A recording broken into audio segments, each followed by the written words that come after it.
There are many addictions in this world, but mine is by far the worst. My addiction makes me hated by every gamer that ever existed. I'm addicted to cheating in video games. It all started back in 2017 when I first got my hands on a copy of Black Ops 2 on the Xbox 360. Now, if you played Call of Duty back then, you would know that there was a glitch when you went into the barracks and watched certain videos, you would get a mod menu. One of my friends showed me this, and I tried it. I went into a game in a public lobby, used it, and I had basically admin powers. I was able to do whatever I wanted from God mode, infinite ammo, aimbot, everything ESP, stuff like that. Now, for an 11-year-old, I had the biggest power trip and ruined pretty much every lobby, every public lobby that I was ever in. This was my first experience getting into cheating. Later on, I would go into cheating games like GTA, Fortnite, but since you were only able to cheat in video games on PC and I had like an Xbox One later on, I couldn't really cheat in many other video games. So I eventually got a PC and then I was able to basically cheat in every game I've ever played in. I feel like there's a difference between cheating on purpose to ruin people's experience and cheating in private lobbies and just exploring the options you have to have fun on your own. I was more of the type of cheater to play with friends in occasional public lobbies, not often. I didn't really want to. I didn't seek to ruin people's fun. I just wanted to enjoy myself and experience these new things because I got bored and I was like, oh, this is cool. Well, what if I try this, you know? And to be honest, if you complain about cheaters a lot, most games you're only going to run into a cheater one every 30 games or so. It's not the end of the world. You probably get one game ruined for you and then you're fine for like an hour or two before one cheater comes along. My addiction to cheating got so bad that I even found a way to cheat in VR games. Now, a lot of you are thinking, how is that possible? How does that work? How can you cheat in a VR game? How do you aimbot with controllers?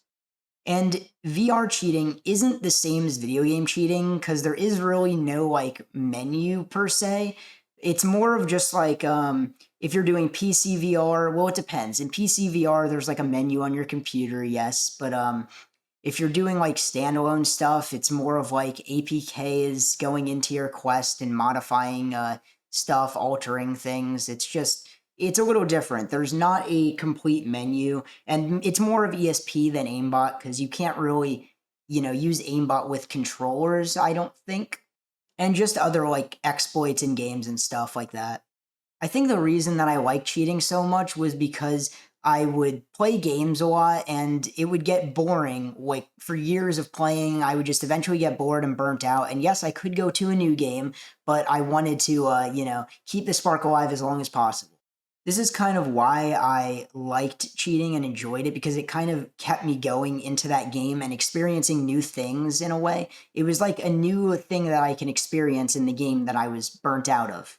And I did find it really cool to see the things that you could do with cheats, such as flying cars in Fortnite, which was pretty cool because you can't do that. And it's not like I'm really killing everybody in the game and just aimbotting everyone and ruining lobbies. No, I was experimenting with things like flying and car flying, glitching and stuff, mainly just to have fun. Or yes, if I was in a private lobby with friends, I would just aimbot them and it would be funny. My intentions with cheating was never really to ruin people's experience. It mainly was just because I found it interesting and cool. Imagine God came down right now and said to you, I'm going to give you admin powers in real life. What are you going to say? You're not going to say, no, I'm good, that's cheating. You're going to swallow your pride and you're going to take that shit, fly around the world and do some crazy stuff.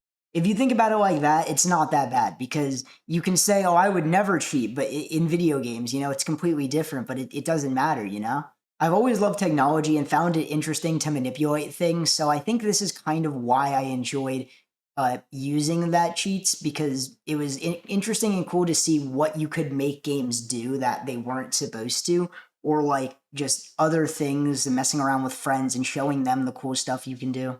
This is probably the one addiction that you can have people hate on because, it's funny, it's stupid, it's like, people don't like cheaters. You really can't hate on addiction in general, but I feel like, yes, a lot of people do hate cheaters, obviously. Like, why wouldn't you? It's not a great thing to be a cheater. I'm not proud of cheating. And I don't even know if I would classify it as an addiction. I just thought I just do it a lot, and I've been doing it for so many years on like everything. So I classify it for myself as an addiction because I really like doing it. And yeah, I mean, I don't know, but I just thought it would make sense to categorize it as an addiction.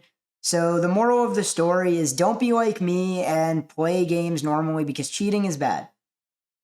I do not condone cheating. You should not cheat in video games or anything.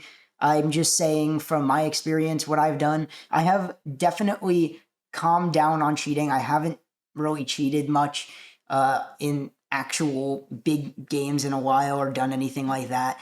And this is all this is a fake story, by the way, you know, alleged for whatever reason, so I don't get this taken down. But yeah, no, I've it's just a fake story. I'm making this up. I've never cheated in my life. I don't cheat in things, you know, obviously. This is a joke. But yeah, that's pretty much it. See ya.